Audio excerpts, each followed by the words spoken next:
मेरा नाम सुकून और मेरे पापा का नाम धीरज। पेशेंस एंड पीस, यही रूल्स है लाइफ जीने के।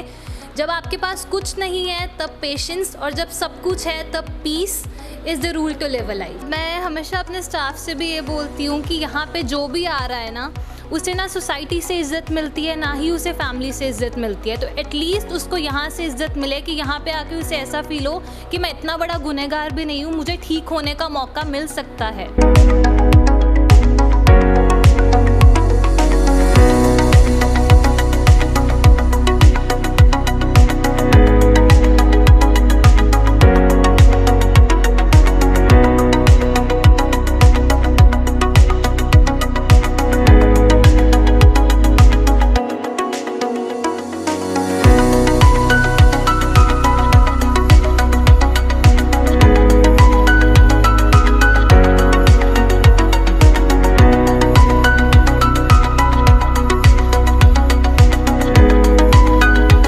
दर्शकों, पंजाब प्लस चैनल पे आपका स्वागत है। आज हम आए हैं एक ऐसे वेंचर के ऊपर जो पिछले लंबे समय से लोगों को एक ज़िंदगी दे रहा है, नशे की दलदल से बाहर निकाल रहा है। और वो इंसान जिन्होंने सारी ज़िंदगी सेवा की है, हमारी मुराद है धीरज जी के साथ।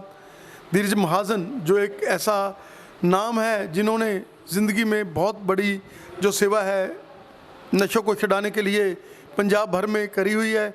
और अब उनकी बेटी सुकून महाजन जो दायित्व ले रही है, MBA करके सेवा में है। सुकून जी, आपका स्वागत है हमारे स्पेशल शो में। शुक्रिया जी। क्या कहना चाहेंगे कि ये वेंचर जो बिल्कुल हार्ट ऑफ लुधियाना, अगर हम बात कर लें समराला चौक के बीच में ही, जब हम दिल्ली को जाते हैं तो एक बहुत बड़ा वेंचर जिसमें एम्बियंस बहुत बढ़िया, जिसमें हम देख सकते हैं कि अभी 1:30 बजने का टाइम है, लेकिन आपके स्टाफ की आंखों में ग्लो, जिस तरीके से ये लोग पॉजिटिविटी के साथ अभी भी अपनी ड्यूटी दे रहे हैं।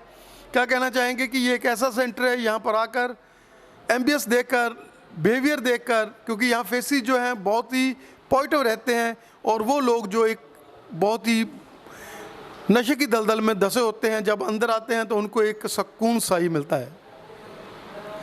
सबसे पहले तो मैं थैंक यू कहना चाहूँगी पंजाब प्लस चैनल को ही कि वो हमारे यहाँ पे आए और हमें मौका दिया कि हम अपने दिल की बातें आप लोगों से शेयर कर सकें। एंड आपने कहा कि मुझे जो भी मिला है, जो हम ये सेवा करने की नेचर मैंने अपनी ओर से शुरू की, वो मुझे मेरे पापा से मिली। पर मैं एक और पॉइंट आउट करना चाहूँगी कि मेरे पापा को वो चीज़ मेरे दादू से मिली। मेरे दादू ने शुरू से ही, हाँ, नशे वाली और नहीं गए, पर उन्होंने मंदबुद्धि बच्चों के लिए बहुत कुछ किया है अपनी पूरी ज़िंदगी में, और शायद वही खून, वही वैल्यूज़ मेरे पापा में आए, और मैं पूरी कोशिश कर रही हूँ कि वो वैल्यूज़ अब मुझ तक भी आएँ। ये हमारा नशा मुक्ति केंद्र, मतलब इट वॉज़ अ ड्रीम कि हम ऐसा कुछ करें जिससे दुनिया का भला हो, जिससे सोसाइटी का भला हो। अब में रहते हुए अगर नशे के लिए कोई इलाज नहीं ढूंढा तो क्या ही किया ना पंजाब वालों ने। तो हमने नशा मुक्ति केंद्र खोला, जिसमें कोई भी पेशेंट आता है तो सबसे बड़ी चीज़ इलाज से भी पहले उससे इज़्ज़त और सम्मान मिलता है, जो सबसे पहले मेरे स्टाफ देते हैं, उसके बाद हम लोग तो देते ही हैं। वो आता है, उसकी फ़ाइल बनती है जो फ्री ऑफ कॉस्ट बनती है, उससे कोई फ़ीस नहीं लिया जाता। उसके बाद उसकी काउंसलिंग की जाती है हमारे बहुत एक्सपर्ट काउंसलर्स के द्वारा। काउंसलिंग में वो 15 मिनट ले, वो 20 मिनट ले, वो 1 घंटा ले। हमारी कोशिश ये रहती है कि जब तक वो कन्विंस नहीं हो रहा कि नशा बहुत बुरी चीज़ है, तब तक हम उसे काउंसिल करते रहें। और कभी कभी पेशेंट्स तो ये भी कह देते हैं कि मुझे लगा था काउंसलर ही डॉक्टर है, अच्छा एक और स्टेप है। हम कोशिश करते हैं कि हम उन्हें इतने स्टेप्स ऑफ रिकवरी दें कि वो यहाँ से बाहर निकले, उसे वैसे ही फील हो कि एक नई लाइफ में वो आ चुका है। काउंसलर के बाद उसे डॉक्टर के पास भेजा जाता है। डॉक्टर उसकी सारी परेशानियां समझते हैं, उस हिसाब से उसे दवा देते हैं। और हमारे यहाँ का एक और सिस्टम है, क्लिनिक जैसे ही खुलेगा वैसे ही डॉक्टर अंदर आएगा, जिन्हें क्लिनिक जैसे ही बंद होगा वैसे ही डॉक्टर बाहर चले जाएंगे। कोई भी पेशेंट बिना डॉक्टर से मिले हमारे क्लिनिक से बाहर या हमारे क्लिनिक से दवाई लेकर नहीं जा सकता है। क्या कहना चाहेंगे कि जैसे आप उनके सराउंडिंग्स को काउंसल करते हैं कि भाई नशा भी, जैसे कोई शुगर होगी किसी को BP का हो गया, तो नशा भी एक रोग है। आपने इनके साथ नफ़रत नहीं करनी जो ये नशा ले रहे हैं, आपको इनके नशे से नफ़रत करनी है। आपने इनको प्यार से रखना है, क्योंकि दिल में ये लोग डबल अच्छे होते हैं जो आम लोगों से। जो लोग नशा करते हैं उनके सेंटिमेंट्स बहुत ही पॉजिटिव होते हैं, ठीक है, जब वो नशे में होते हैं तब उनको पता नहीं चलता कि क्या करते हैं, लेकिन जब वो नशे से बाहर आते हैं तो वो लोग एक बहुत ही पुण्य आत्मा की तरह होते हैं जो सच बोलते हैं और दिल में कभी भी किसी के लिए दरियाद नहीं रखते। मैं हमेशा अपने स्टाफ से भी ये बोलती हूँ कि यहाँ पे जो भी आ रहा है ना, उसे ना सोसाइटी से इज़्ज़त मिलती है, ना ही उसे फैमिली से इज़्ज़त मिलती है। तो एटलीस्ट उसको यहाँ से इज़्ज़त मिले कि यहाँ पे आके उसे ऐसा फील हो कि मैं इतना बड़ा गुनहगार भी नहीं हूँ, मुझे ठीक होने का मौका मिल सकता है। एंड आई ऑलवेज से कि जो नशा कर रहा है वो किसी ना किसी मजबूरी में कर रहा होगा। हाँ, कई लोग हैं जो संगत में मज़े में करते हैं, पर मोस्टली लोग मजबूरी में करते हैं। तो उनका साथ देना, उनको एक रास्ता दिखाना कि हाँ नशा भी छूट सकता है, वो हमारा काम है। अगर हम उनको बटोर देंगे, हम उनको ऐसे बोलेंगे नहीं तू तो ठीक ही नहीं हो सकता, तू तो ऐसा है, तू वैसा है, तो वो और डिस्करेज हो जाएंगे, वो तो कभी ठीक होने की राह पे जा ही नहीं पाएंगे ना। क्या कहना चाहते हैं कि जो लोग आते हैं यहाँ पर, जिन लोगों को हम लोग गाइड करते हैं, जिनका एक ज़िंदगी का हम लोग उनको बताते हैं कि आपने कैसे सुबह उठना है, कैसे योग में जाना है, कैसे प्रेयर करनी है, कैसे आपने खाना खाना है, क्योंकि वो तो लोग भूल चुके होते हैं अपनी ज़िंदगी को। और जब वो एडिक्शन से थोड़ा सा बाहर आते हैं, हम लोग उनको मेडिसिन के साथ, काउंसलिंग के साथ, तो उनको थोड़ा सा लाइट दिखने लग जाता है कि अब हम लोग ठीक हो जाएंगे। मेरे यहाँ पे जो भी पेशेंट्स आते हैं, मेरा कभी कभी उनसे सवाल होता है कि सर आप नशा करते क्यों हैं? तो उनका आंसर ये होता है कि मैम नशे से मज़ा आता है, नशे से हमें एक एस्केप मिल जाता है दुनियादारी की प्रॉब्लम से। तो हमारी कोशिश ये रहती है कि हम उन्हें वो मज़े के लिए और ऑल्टरनेटिव्स बताएं कि हाँ मज़ा सिर्फ नशे में नहीं है, मज़ा और बहुत सारी चीज़ों में, अपनी फैमिली के साथ ट्रिप्स में मज़ा आता है, काम करने में मज़ा आता है, जब आपको मेहनत की कमाई आपके हाथ में मिलेगी उस चीज़ में मज़ा आता है। तो हमारा प्राइमरी फोकस ये रहता है कि जो नशे के बाद सुरूर होता है, वो सुरूर वाले हम और उनको तरीके बताएं कि उनको नशे की ज़रूरत ही ना पड़े। क्या कहना चाहेंगे कि लोगों के मन में थोड़ा मिथ रहता है कि अगर हम लोग एक बार मेडिसिन खा लेंगे तो वो मेडिसिन छूटेगी नहीं, लेकिन वो दलदल में इतना धंसा होता है कि हमें लोग पहले उसका एक अल्टरनेटिव एक थोड़ा सा लेना पड़ता है, जिसके साथ उसको थोड़ा सा रिलैक्सेशन दिमाग को मिले, और धीरे धीरे वो जो है कम होता जाता है। और ऐसे नहीं है, और आने वाले समय में वो लोग बिल्कुल जो है ये मेडिसिन छूट जाती है। कई पेशेंट्स आते हैं, वो बोलते हैं कि मैम आप एक नशा छुड़वा के हमें दूसरा नशा लगवा रहे हो। उनका मतलब ये होता है कि हम चिट्टा या कोई और नशा तो छोड़ रहे हैं, पर आप हमें गोलियों का नशा लगवा रहे हो। तो मैं मिथ दूर कर दूं कि दवाई कभी छूटती नहीं है, ना कभी कम होती है, ऐसा बिल्कुल भी नहीं है। हाँ, नशा एक ऐसी चीज़ है जो टाइम से टाइम बढ़ती रहती है, पर हमारी दवाई, हमारा ट्रीटमेंट वो टाइम टू टाइम कम होता है, और एक टाइम आता है कि वो छूट भी जाता है। पर हाँ, इसमें पेशेंट को ज़्यादा हिम्मत दिखानी पड़ती है डॉक्टर से। डॉक्टर तो पूरी कोशिश करेगा कि उसका पेशेंट ठीक हो जाए, और मैं एक ही चीज़ भी बता दूँ, डॉक्टर सक्सेसफुल तभी होता है जब उसका पेशेंट ठीक हो जाता है। अगर वो पेशेंट बार बार ट्रीटमेंट के लिए आ रहा है तो डॉक्टर खुद को सक्सेसफुल नहीं समझता है। डॉक्टर का मेन फोकस यही रहता है कि मेरा पेशेंट मेरे पास 10 बार ही आया, 11वीं बार वो मुझे कॉन्ग्रेचुलेट करने आ रहा है कि मैम आपने मुझे ठीक कर दिया, मुझे आपके पास आने की ज़रूरत नहीं है। वो एक सक्सेस है डॉक्टर के लिए, और जो हमारे यहाँ के डॉक्टर हैं वो यही समझते हैं कि हाँ मेरे लिए भी यही सक्सेस है। तो हमारे यहाँ पे बहुत पेशेंट्स हैं जो ठीक होकर जाते हैं, बहुत ज़्यादा पेशेंट्स हैं जो ठीक होकर जाते हैं, पर उसके लिए फ़र्स्ट स्टेप है कि पेशेंट को खुद आके बोलना पड़ेगा कि मैम मुझे दवाई छोड़नी है। कई पेशेंट्स ऐसे हैं जो पता नहीं 20-20, 25-25 साल से गोलियाँ लेते जा रहे हैं, क्योंकि उन्हें वो कंसल्टेशंस या वो रिकग्नाइजेशन नहीं मिल रही है सोसाइटी से कि ये छूट भी सकती है। क्या कहना चाहेंगे कि आप लोग केवल एक बार नशा छुड़ाना ही नहीं, उसके बाद जो इंसान जाता है एडिक्शन के बाद सोसाइटी में जाता है, वही प्रेशर सिचुएशंस, वही मेहनत, वही बातें, वही अपने काम धंधे के लिए उसको आजीविका के लिए परेशानी है, आप लोग उनको एक फौलाद बनाकर भेजते हैं। आपकी काउंसलिंग, आप उनको कि आपको ये प्रेशर सिचुएशन आएंगी, लोग नहीं चाहेंगे कि ये नशे से बाहर जाए। जिन लोगों ने पैसे बटोरने हैं वो चाहेंगे कि बाद में फिर नशे में जाए, और आपको बचना है, और आपको एक फौलाद की तरह जो भी शील्डिंग इफेक्ट एक अपने इर्द गिर्द बना लेना है, और उसके लिए भी आप लोग उनको परिपक्व करते हैं। पहले तो मैं सोसाइटी से रिक्वेस्ट करना चाहूँगी कि जो सुधरना चाहता है उसका सुधरने में साथ दीजिए, उसको डिस्करेज मत कीजिए। और एक कहावत है ना, it's all about a second chance, सबको मिलना चाहिए। जो बंदा कह रहा है कि मुझसे गलती होगी पर अब मैं सुधरना चाहता हूँ, पर तुम उसे कोसते जाओगे, तो वो वैसी सोसाइटी का कोई फ़ायदा नहीं है ना। तो कोई अगर सुधर कर बाहर आ रहा है तो उसको इंकरेज करो कि हाँ तूने लाइफ में बहुत बड़ा स्टेप लिया है, हम तेरे साथ हैं। इनफैक्ट आपके फैमिली मेम्बर्स भी, जैसे आपने बोला कि पेरेंट्स कई बोलते हैं कि ये तो मर ही जाए, तो घर से ही निकल जाए, नहीं, जितनी काउंसलिंग आप उनकी कर सकते हो आपको करनी चाहिए। बाकी हमारे यहाँ पे भी मैंने बताया काउंसलर्स हैं, वो पूरी हेल्प करेंगे आपकी कि आपका बच्चा या आपका जो भी है वो इंकरेज रहे। तो हाँ, एक और कहावत है, लोग बोलते हैं अगर अपना ही सिक्का खोटा है तो हम दूसरों को क्या बोलेंगे।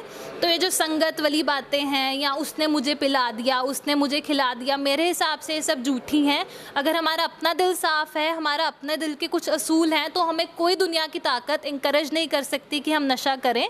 तो आप अपनी रिस्पॉन्सिबिलिटी खुद लीजिए, आपके दोस्त आपके लिए रिस्पॉन्सिबल नहीं है, आपके माँ बाप आपके लिए रिस्पॉन्सिबल नहीं है। क्या कहना चाहेंगे कि एक पॉजिटिव सेंस लेकर उसकी पर्सनैलिटी डेवलपमेंट, जब वो यहाँ से आता है वो थका हुआ उदास आता है, लेकिन जब ये आता है तो फ्लाई करके जाता है, क्या कहना चाहेंगे कि उसकी ज़िंदगी बदल जाती है, उसकी पर्सनैलिटी में एक निखार आ जाता है और वो एक नई ज़िंदगी यहाँ से लेकर जाता है? बिल्कुल, हमारी पूरी कोशिश रहती है कि जो हमारे क्लिनिक में एक बार ही आ गया उसे ऐसा माहौल मिले कि जब वो क्लिनिक से निकले तो वो इतना ज़्यादा बेहतर फील करे कि हाँ अब मैं एक नई ज़िंदगी की ओर जा सकता हूँ। और कहते हैं ना कि मंजिल का इतना मज़ा नहीं आता जितना सफ़र का आता है।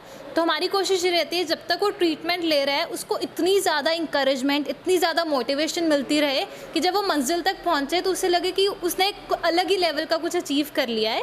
एंड जैसे मैंने पहले बताया, हमारे यहाँ पे एक वाइब ही ऐसी है, आप आसपास देखेंगे हर एक भगवान की फ़ोटो लगी होती है, चाहे वो सिख है चाहे वो हिंदू है, वो यहाँ पे आके एक वैसा माहौल फेस कर सकता है। क्या कहना चाहेंगे यंग ब्लडर्स को आप? क्या मैसेज देना चाहेंगे कि आज की ज़िंदगी जिसमें प्रेशर सिचुएशन हर इंसान के साथ है, आपको उनको ओवरकम करना है, आपने उनसे दबना नहीं है। ज़िंदगी में दुख के साथ ही सुख है और आप लोगों को दुख में नशे की तरफ नहीं जाना, बल्कि उसको भी एंजॉय करना है, दुख को भी, क्योंकि ये ज़िंदगी है, इसमें दुख सुख दोनों बने हैं और आपको दुख के साथ ही सुख का मज़ा आएगा। अगर दुख नहीं है तो सुख का मज़ा भी नहीं आएगा। कहते हैं ना कि रात के बाद ही सवेरा आता है, तो आप ये सोच लीजिए कि दुख आपकी रातें हैं और सुख आपका सवेरा होगा। पर नशे की वजह से आप सवेरा आने ही नहीं दे रहे हैं, आप सिर्फ दुख दुख रातों में ही जाते जा रहे हैं। नशा किसी भी प्रॉब्लम का सलूशन नहीं है। आजकल तो टेक्नोलॉजी इतनी आगे है, आजकल हर एक प्रॉब्लम के लिए एक बंदा कहीं ना कहीं बैठा हुआ है। आप उनके पास जाइए, आप काउंसलिंग लीजिए, आप कंसल्टेशन लीजिए, आपको हर एक प्रॉब्लम का सलूशन मिलेगा। पर्सनली मुझे ऐसा लगता है कि नशा इटसेल्फ इज़ अ प्रॉब्लम। नशा खुद ही एक प्रॉब्लम है, वो किसी प्रॉब्लम को सॉल्व नहीं करता है। नशे से आप इतनी ज़्यादा बद्दुआएं लेते हैं ना, सबसे पहले अपनी फैमिली की, क्योंकि नशे से सबसे ज़्यादा अगर प्रॉब्लम किसी को होती है तो आपकी फैमिली को होती है। और फैमिली मन ही मन चाहती तो नहीं है, पर आपको बद्दुआएं दे देती है कि काश ये हमारा बच्चा होता ही ना, काश ये मेरा पति होता ही ना, काश ये मेरा बाप होता ही ना। और वो एनर्जीज़, वो वाइब्स भगवान तक जाती हैं और आप कभी सुखी नहीं जी पाते हैं। मैं चाहती हूँ कि जो भी बंदा नशे की ओर जाने से पहले ये चीज़ सोचे कि मैं अपनी ज़िंदगी को मकसद बनाता हूँ कि जब मेरा आखिरी दिन होगा लाइफ का, जब मैं डेथ बेड पे लेटा हूँगा तो मैं क्या सोच रहा हूँगा, मैंने ज़िंदगी में क्या पा लिया, मुझे ऊपर वाले ने दुनिया में भेजा ही क्यों था। ना मैं अपने माँ बाप खुश रख पाया, ना मैं अपनी फैमिली अच्छी बना पाया, ना मैंने कोई काम काज में अच्छा कुछ किया क्या, सिर्फ नशा, अपनी सेहत ख़राब। बच्चे आसपास रो रहे होंगे, पापा जा रहे हैं, दादू जा रहे हैं, या बीवी आसपास रो रही होगी, किस वाइब से आप जाओगे दुनिया छोड़कर। काम करो तो सिर्फ वो एक दिन के लिए जब आप दुनिया छोड़कर जा रहे हो और आपके दिमाग में पूरी अपनी लाइफ चल रही है कि आपने लाइफ में कमाया क्या, सुखी तभी जा पाओगे। ना भी सुकून है और आप दुनिया को ऐसे सुकून पहुँचाते रहें और एक नया सवेरा जो है लेकर लोगों के लिए आते रहें। आपका हमें समय देने के लिए बहुत बहुत धन्यवाद। मेरा नाम सुकून और मेरे पापा का नाम धीरज। पेशेंस एंड पीस, यही रूल्स हैं लाइफ जीने के। जब आपके पास कुछ नहीं है तब पेशेंस, और जब सब कुछ है तब peace is the rule to live a life. Thank you. अपना चैनल ਤੇ ਤੁਹਾਡਾ ਸਵਾਗਤ ਹੈ। ਜਿਵੇਂ ਆਏ ਹਾਂ ਪ੍ਰਗਤੀ ਨਸ਼ਾ ਛਡਾਊ ਕੇਂਦਰ ਔਰ ਗੱਲ ਕਰ ਰਹੇ ਹਾਂ ਸਰਵਰਾਂ ਦੇ ਨਾਲ ਜਿਨ੍ਹਾਂ ਦਾ ਲੰਬਾ ਐਕਸਪੀਰੀਅੰਸ ਹੈ ਇਸ ਫੀਲਡ ਦੇ ਵਿੱਚ। ਉਹ ਇਨਸਾਨ ਜਿਨ੍ਹਾਂ ਨੇ ਮੰਦਬੁੱਧੀ ਬੱਚਿਆਂ ਦੇ ਲਈ ਇੱਕ ਨਈ ਜ਼ਿੰਦਗੀ ਦਿੱਤੀ ਉਹਨਾਂ ਨੂੰ, ਔਰ ਉਹਨਾਂ ਦੇ ਨਾਲ ਅਟੈਚ ਹੋ ਕੇ ਉਹਨਾਂ ਦੇ ਬੇਟੇ ਧੀਰਜ ਜੀ ਔਰ ਵੀਰ ਜੀ ਹੋਰਾਂ ਨੇ ਇੱਕ ਨया ਮੁਕਾਮ ਹਾਸਲ ਕੀਤਾ ਇਸ ਨਸ਼ੇ ਦੀ ਦਲਦਲ 'ਚ ਲੋਕਾਂ ਨੂੰ ਕੱਢਣ ਦੇ ਲਈ। ਸਵਾਗਤ ਹੈ ਜੀ ਤੁਹਾਡਾ ਸਾਡੇ ਸਪੈਸ਼ਲ ਸ਼ੋਅ 'ਚ। ਨਮਸਕਾਰ ਜੀ, ਮੇਰਾ ਨਾਮ ਦੀਪਕ ਹੈ ਜੀ। ਮੈਂ ਇਸ ਲਾਈਨ ਦੇ ਵਿੱਚ ਘੱਟੋ ਘੱਟ 4-5 ਸਾਲ ਹੋ ਗਏ ਮੈਨੂੰ ਇਸ ਫੀਲਡ ਦੇ ਵਿੱਚ ਕੰਮ ਕਰਦੇ ਹੋਏ। ਕੀ ਕਹਿਣਾ ਚਾਹੋਗੇ ਕਿ ਇਹ ਸੈਂਟਰ ਜਿਹੜਾ ਹਾਰਟ ਆਫ ਦੀ ਲੁਧਿਆਣਾ ਸਥਿਤ ਹੈਗਾ, ਜਿਹਦੇ ਵਿੱਚ ਬਿਲਕੁਲ ਬੰਦੇ ਨੇ, ਜੇ ਕਿਸੇ ਨੇ ਪਿੰਡਾਂ ਤੋਂ ਆਉਣਾ ਹੈਗਾ, ਕਿਤੋਂ ਵੀ ਆਉਣਾ ਹੈਗਾ, ਤੇ ਉਹਦੇ ਲਈ ਬੜਾ ਈਜ਼ ਹੈ, ਕਿਉਂਕਿ ਸਮਰਾਲਾ ਚੌਂਕ ਬਿਲਕੁਲ ਐਸੀ ਜਗ੍ਹਾ ਜਿੱਥੇ ਬੰਦੇ ਨੂੰ ਉਤਰਨਾ, ਉੱਥੇ ਰਕਸ਼ਾ ਲੈਣਾ, ਕੋਈ ਗੱਡੀ ਲੈਣੀ, ਕੋਈ ਟੈਂਪੂ 'ਤੇ ਆਉਣਾ, ਇਹ ਬਹੁਤ ਹੀ ਆਸਾਨ ਸਾਡਾ ਸਥਾਨ ਹੈ ਜਿੱਥੇ ਅਸੀਂ ਇਹ ਸੇਵਾ ਦਾ ਕੇਂਦਰ ਖੋਲ੍ਹਿਆ। ਹਾਂਜੀ ਹਾਂਜੀ, ਤੁਸੀਂ ਬਿਲਕੁਲ ਸਹੀ ਗੱਲ ਕਹੀ ਹੈ ਜੀ। ਸਾਡਾ ਬਿਲਕੁਲ ਹੀ ਨਜ਼ਦੀਕ ਹੈ ਸਮਰਾਲਾ ਚੌਂਕ ਦੇ, ਤੇ ਜਸਟ 2 ਮਿੰਟ ਦਾ ਵਾਕ ਹੈਗਾ, ਜਿਹਦੇ ਲਈ ਪੇਸ਼ੈਂਟ ਨੂੰ ਵੀ ਆਸਾਨੀ, ਜਿਹੜੇ ਦੂਰੋਂ ਪਿੰਡੋਂ ਤੋਂ ਆਊਗੇ, ਆਰਾਮ ਨਾਲ ਉਤਰੇ, ਫਟਾਫਟ ਦਵਾਈ ਲਿੱਤੀ, ਆਪਣਾ ਨਾਲ ਹੀ ਆਪਣੇ ਕੰਮਾਂ 'ਤੇ ਚਲੇ ਜਾਣ। ਸਭ ਤੋਂ ਵੱਡੀ ਗੱਲ ਹੈ ਕਿ ਇਸ ਸੈਂਟਰ ਨੂੰ ਕਮਰਸ਼ੀਅਲਾਈਜੇਸ਼ਨ ਘੱਟ ਔਰ ਸੇਵਾ ਦਾ ਕੇਂਦਰ ਸਮਝ ਕੇ ਜ਼ਿਆਦਾ ਖੋਲ੍ਹਿਆ ਗਿਆ ਹੈ, ਔਰ ਇਹਦੇ ਵਿੱਚ ਜਿਹੜੀਆਂ ਮੈਡੀਸਨਸ ਨੇ ਉਹ ਵੀ ਬਹੁਤ ਹੀ ਸਬਸਾਈਡ ਰੇਟ ਦੇ ਉੱਪਰ, ਕਿਉਂਕਿ ਪਹਿਲੇ ਦਿਨ ਹੀ ਇਹ ਮਨ ਦੇ ਵਿੱਚ ਧਾਰ ਕੇ ਇਹ ਸੈਂਟਰ ਦੀ ਸੇਵਾ ਸ਼ੁਰੂ ਕੀਤੀ ਸੀ ਕਿ ਅਸੀਂ ਇਹ ਸੈਂਟਰ ਦੇ ਉੱਤੇ ਲੋਕਾਂ ਨੂੰ ਇੱਕ ਜ਼ਿੰਦਗੀ ਦੇਣੀ ਹੈ। ਬਿਲਕੁਲ ਜੀ, ਬਿਲਕੁਲ ਜੀ, ਬਿਲਕੁਲ ਸਹੀ ਕਿਹਾ। ਅਸੀਂ ਬਾਕੀ ਹਸਪੀਟਲ ਨਾਲ ਨਹੀਂ ਚੱਲਦੇ, ਅਸੀਂ ਪੇਸ਼ੈਂਟ ਦੇ ਜ਼ਿਆਦਾ ਪਹਿਲੇ ਸੋਚੀਦਾ ਕਿ ਉਹਨੇ ਜੇ ਪਹਿਲੇ ਦੇਖੀ ਦੀ ਹੈ ਕਿ ਕਿੰਨਾ ਉਹ ਆਪਣੇ ਕੰਫਰਟੇਬਲ ਰਹਿਣ, ਘੱਟੋ ਘੱਟ ਖਰਚੇ ਦੇ ਵਧੀਆ ਇਲਾਜ ਮਿਲੇ ਉਹਨਾਂ ਨੂੰ। ਬਹੁਤ ਬਹੁਤ ਧੰਨਵਾਦ ਤੁਹਾਡਾ ਸਾਨੂੰ ਸਮਾਂ ਦੇਣ ਲਈ।